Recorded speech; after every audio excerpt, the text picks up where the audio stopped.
Salut à tous et bienvenue. Aujourd'hui, on s'attaque à un véritable monument de la scène compétitive de Warhammer 40 000, la force opérationnelle Gladius. C'est l'un des détachements les plus joués et il continue de rafler les premières places, même au championnat du monde solo de 2025. Alors on va décortiquer ensemble ce qui se cache sous le capot. C'est la grande question que tout le monde se pose. On voit plein de nouveaux codex, des détachements super spécialisés, et pourtant, c'est encore et toujours la bonne vieille Gladius qu'on retrouve dans les derniers carrés des grands tournois. Alors comment ce couteau suisse, ce détachement soi-disant bon à tout faire, arrive à tenir la dragée haute à tout le monde? C'est le mystère qu'on va essayer de percer aujourd'hui. Bon, pour y voir plus clair, voilà le plan. D'abord, on va vite confirmer son statut de champion incontesté. Ensuite, on plongera dans le moteur de la bête, ce qui la rend si forte. Après ça, on ouvrira sa fameuse boîte à outils de stratagèmes. Puis, on ira chercher les petites failles dans l'armure, parce que oui, il y en a, et on finira par le plus important, comment on fait pour la battre. Allez, c'est parti! Alors, entrons dans le vif du sujet. La Gladius, ce n'est pas juste une mode passagère, c'est une constante au sommet de la compétition. C'est, pour ainsi dire, le choix par défaut de celles et ceux qui visent la victoire. Et voilà tout son secret. Ce n'est pas forcément l'armée qui frappe le plus fort ou la plus résistante, non. Sa vraie force, c'est qu'elle a toujours une réponse. Peu importe ce qu'on lui met en face, elle a une solution. Et cette adaptabilité, quand elle est bien maîtrisée, eh bien, se transforme en une machine à gagner qui mène tout droit aux tables finales. Ok, mais concrètement, d'où vient toute cette puissance? Eh bien, tout repose sur deux règles fondamentales. Ce sont vraiment les deux piliers qui font tourner le réacteur de la Gladius. Le premier, c'est un truc que tous les Space Marines connaissent par cœur, le fameux serment de l'instant. Le principe est simple. À chaque tour, on désigne une unité ennemie.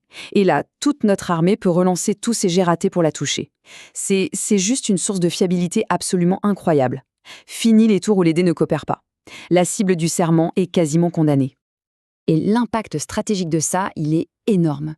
Ça veut dire que même nos unités les plus basiques peuvent soudainement devenir une menace mortelle pour une grosse pièce adverse. C'est ce qu'on appelle le trade-up, utiliser une petite unité pour en sortir une grosse.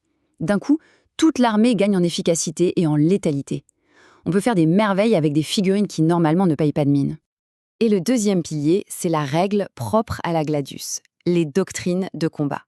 Chaque tour, on choisit un bonus pour toute l'armée. On a besoin de bouger vite et de tirer en même temps? Hop, doctrine dévastateur. On est coincé au corps à corps? Pas de problème, doctrine tactique pour se désengager et contre-attaquer. Il faut traverser la table pour une charge décisive, doctrine d'assaut. C'est la flexibilité à l'état pur. Alors, si on dit que les doctrines sont le moteur, eh bien les stratagèmes, c'est la boîte de vitesse. C'est ce qui permet de passer au bon rapport au bon moment. Et c'est là vraiment que tout le génie tactique de la Gladius se révèle. Il y a une phrase qui circule beaucoup chez les joueurs et qui résume parfaitement la situation. Ils ont les 6 meilleurs stratagèmes du jeu. Et honnêtement, c'est pas loin d'être vrai. Ce n'est pas qu'il y a un ou deux trucs sympas, non. C'est toute la collection d'outils qui est exceptionnelle. Pour chaque problème, il y a un stratagème qui est la solution parfaite. Tenez, regardez ce combo, c'est un classique. Pour 2 petits points de commandement, on peut transformer n'importe quelle unité de tir en un monstre. D'abord, stratégie adaptative pour la mettre dans la meilleure doctrine de tir. Puis, tempête de feu. Et là, le résultat est dingue. Elle ignore le couvert et gagne +1 en pénétration d'armure. Une unité qui devait à peine chatouiller sa cible va tout simplement la pulvériser. C'est ce genre de synergie qui change une partie. Et la boîte à outils ne s'arrête pas là. Pour le combat, on a honoré le chapitre qui transforme une charge de base en un assaut brutal. Pour la défense, le grand classique, armure du mépris, qui réduit la pénétration de l'attaque ennemie, le truc qui sauve une unité, tout simplement. Et enfin, tactique d'escouade, un vrai bijou de repositionnement, un petit mouvement qui peut faire gagner la partie. Chaque stratagème est un outil de précision. Bon, jusqu'ici, on a l'impression que la Gladius est invincible. Mais attention, aucune armure n'est sans faille. Toute cette puissance a un coût et elle cache des vulnérabilités. Alors maintenant, on change de casquette et on passe en mode chasseur de points faibles. Le paradoxe de la Gladius, il est là. D'un côté, une flexibilité et une létalité immenses. De l'autre, 2 faiblesses majeures.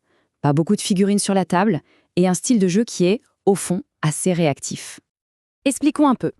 Le faible nombre des figurines, ça veut dire que chaque perte fait très, très mal. Surtout quand on perd les petites unités qui sont là pour marquer des points. Sans elles, on a beau avoir de gros canons, on ne gagne pas.